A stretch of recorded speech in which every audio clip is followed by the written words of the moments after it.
If you are over 60, one simple chair movement may matter more than your daily walk.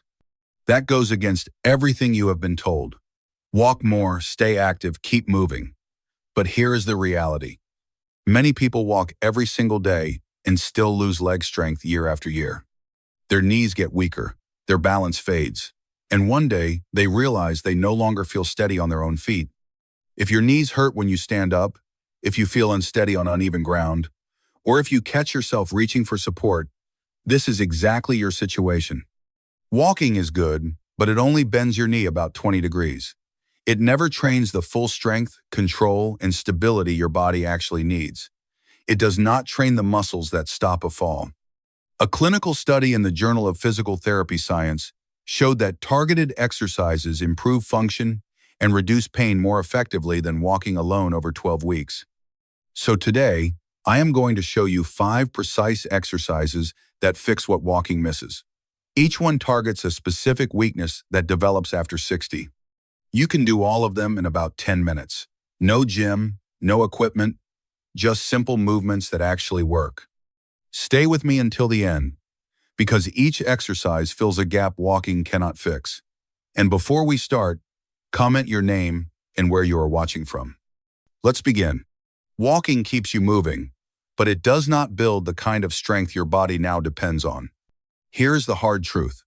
When you walk, your knee bends only about 20 degrees. That may be enough for forward motion, but it is nowhere near enough to rebuild the strength required for real daily function. Standing up from a chair demands close to 100 degrees of knee bend. That is why someone can walk every day and still struggle to rise from a chair without using their hands. Walking maintains movement. It does not fully restore strength. That is why this first exercise matters so much. Exercise 1 is sit to stand. This is not just a leg exercise. It trains your thighs, your glutes, and one of the most important survival skills after 60, the ability to stand up on your own. In clinical and functional aging settings, the ability to rise from a chair without using your hands is one of the clearest markers of independence. Here is how to do it correctly. Use a sturdy chair that does not slide. Sit on the front half of the seat, not all the way back. Plant both feet flat on the floor, about hip width apart. Your knees should be bent naturally, with your feet slightly behind your knees, not too far out in front. That position gives you leverage. Cross your arms over your chest if you can do so safely. If that feels too hard, keep your hands hovering near the chair at first, but try not to push with them. Now sit tall. Do not slump. Keep your chest lifted and your back long. Then lean your torso slightly forward until your chest comes over your toes. That forward shift is critical. If you stay too upright, your legs have to fight from a weak angle, and most people end up rocking or pushing off. From that position, press firmly through your heels and begin to stand. Do not launch upward. Drive slowly and with control. As you rise, think about gently pushing your knees slightly outward in line with your second toe. This protects your knee joint and activates your glutes more effectively. Stand all the way up. Hips fully extended, chest tall. Pause there for 1 full second. Do not skip that pause. It teaches your body to own the top position instead of collapsing through it. Then come back down slowly. This is the most important part. Do not drop into the chair. Lower yourself with control. Take your time.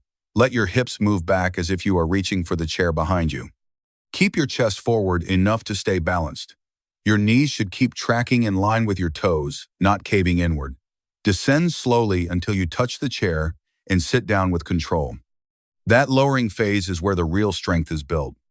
Most older adults focus only on getting up, but the slow descent is what forces the muscles in the front of the thighs and the glutes to absorb load, control the joints, and rebuild real, usable strength. That is why this movement does what walking cannot. Start with 8 repetitions. If that feels too difficult, here is the regression. Place your fingertips lightly on the chair, arms or seat for balance only, not to shove yourself upward. You can also reduce the range slightly at first by using a firmer or slightly higher chair if needed. But the goal is still the same. Less momentum, more control, more work through the legs. If your knees feel irritated, check your form before blaming the movement. Usually the issue is one of 3 things. Your feet are too far forward, You are dropping too fast, or your knees are collapsing inward. Fix those first. When done correctly, this is one of the most powerful movements in the entire program. It directly trains the strength you need to get out of bed, get off the toilet, get up from the couch, and keep living without depending on your hands or someone else to lift you. That is why this is where we start. Comment stand if you can do this without using your hands. Exercise 2 is side leg raises. Stand behind a sturdy chair and lightly rest your fingertips on the back of it. Do not grip, do not lean.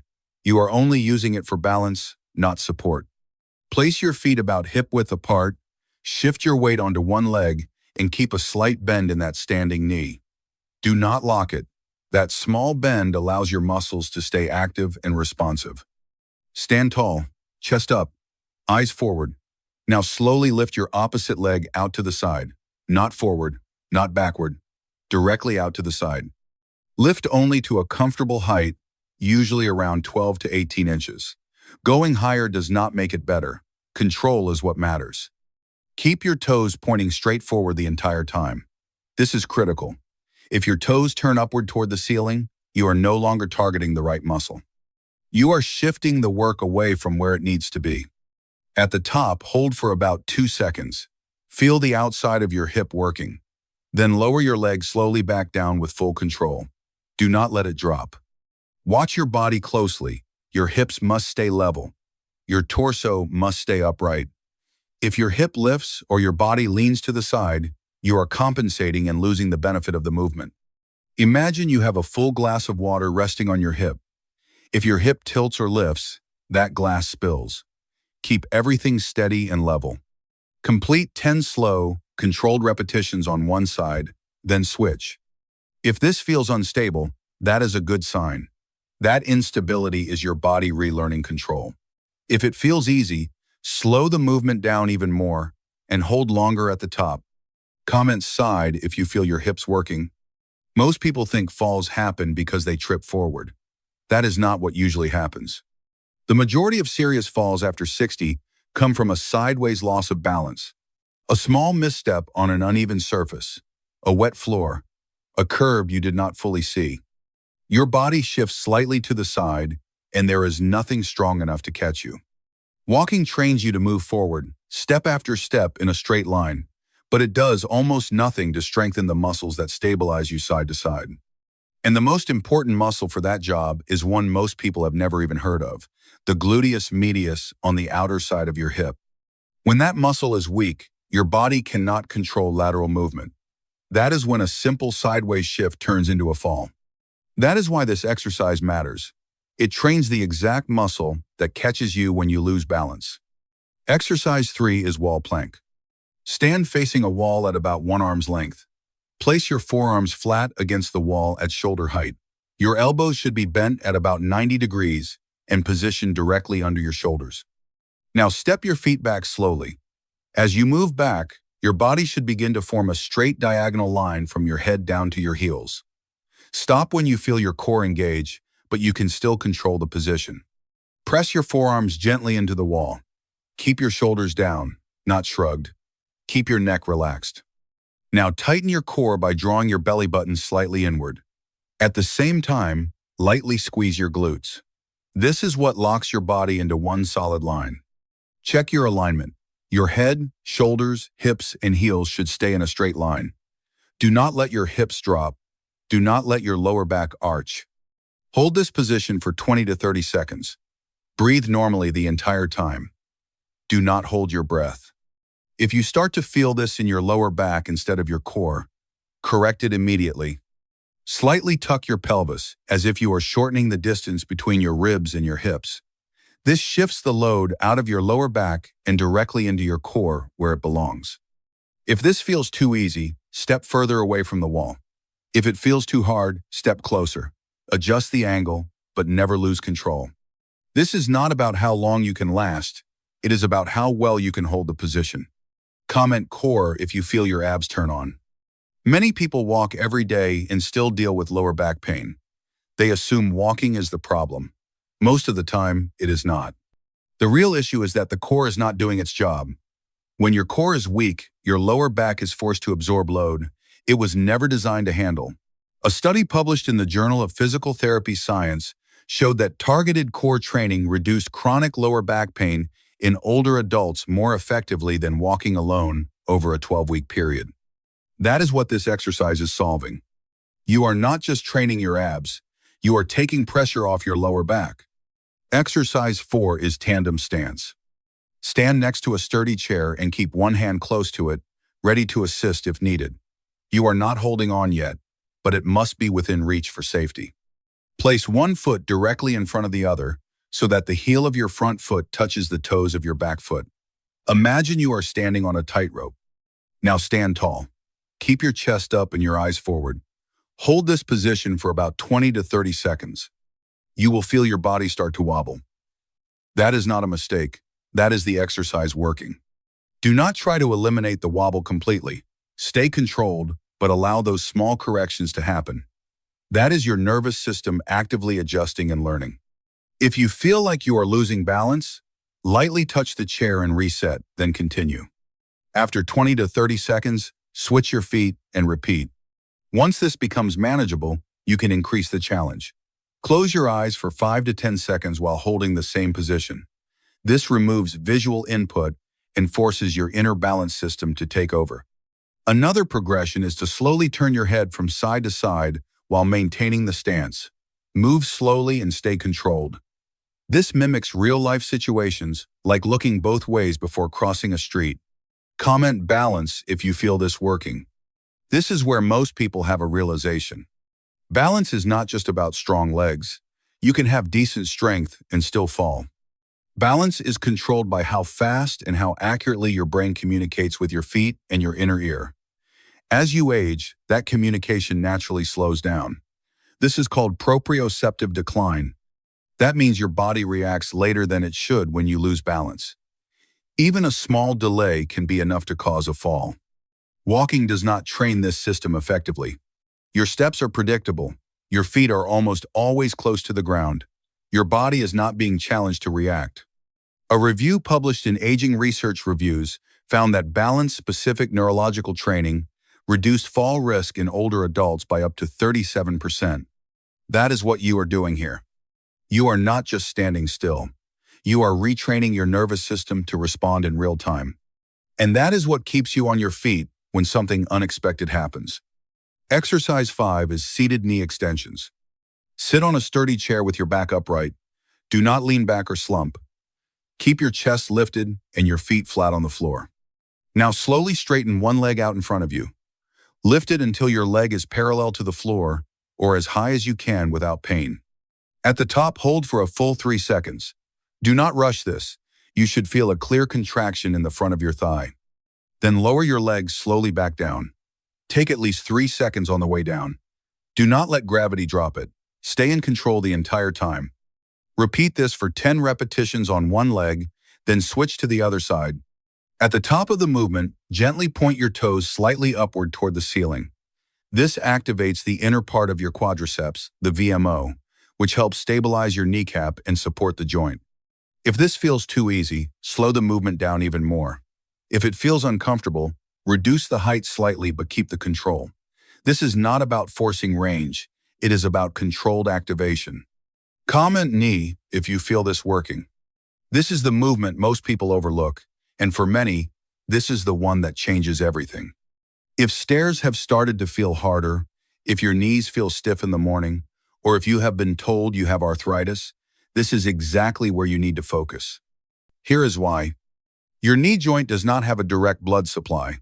It depends on synovial fluid, a natural lubricant inside the joint, to deliver nutrients to the cartilage. And that fluid only moves when the joint moves in a slow, controlled way like this. That means this exercise is not just building muscle. It is actively feeding your joint. Every controlled repetition acts like a pump, moving that fluid in and out of the joint, bringing in nutrients and clearing out waste. Without that movement, the joint becomes starved, stiffer, weaker, more painful. A clinical trial published in Arthritis Care and Research found that non-weight-bearing quadriceps strengthening like this reduced pain and improved joint function in people with knee arthritis as effectively as walking programs. but with significantly less discomfort. That is the key difference. You are strengthening the muscle while nourishing the joint without forcing it to handle full body weight. This is not just exercise. This is joint restoration. And once this process starts working again, everything changes. Standing becomes easier, stairs feel safer, and your knees stop feeling like a limitation every time you move. Now step back and look at what you have. This is not a random list of exercises. This is a system. Here is exactly how to use it. 3 mornings per week, start your day with exercise 1 and exercise 5, sit to stand and seated knee extensions. This combination wakes your body up the right way. It activates your legs, stimulates your joints, and prepares you for the movements you are about to perform throughout the day. Getting out of bed, standing up, walking, using stairs. You are not guessing anymore. You are preparing your body with purpose. Morning is the ideal time for this because your joints are stiff after hours of inactivity. Your nervous system is slower. Your muscles are not fully engaged yet. These 2 exercises restore that connection before you put full weight through your body. Then 3 evenings per week. Perform exercise 2, exercise 3, and exercise 4.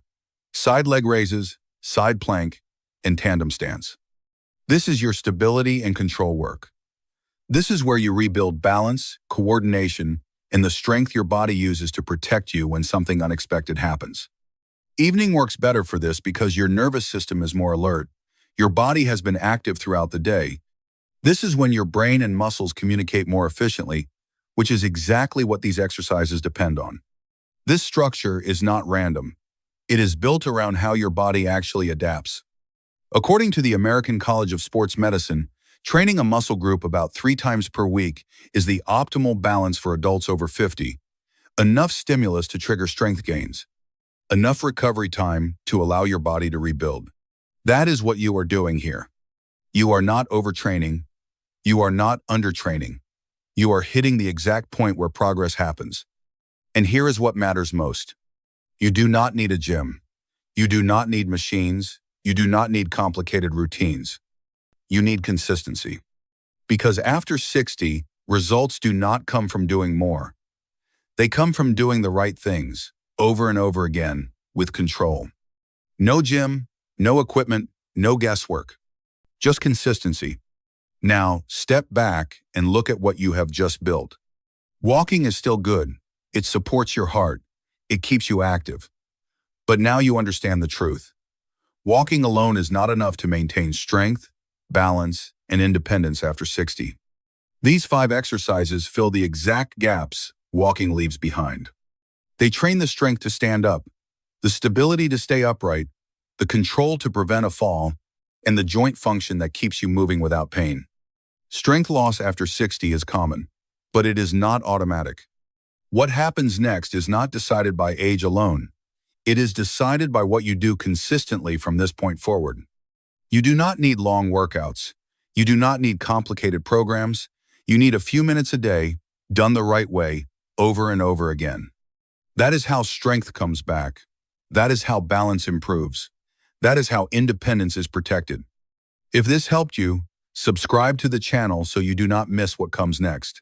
And share this with one person in your life who is still relying only on walking and does not realize what is missing.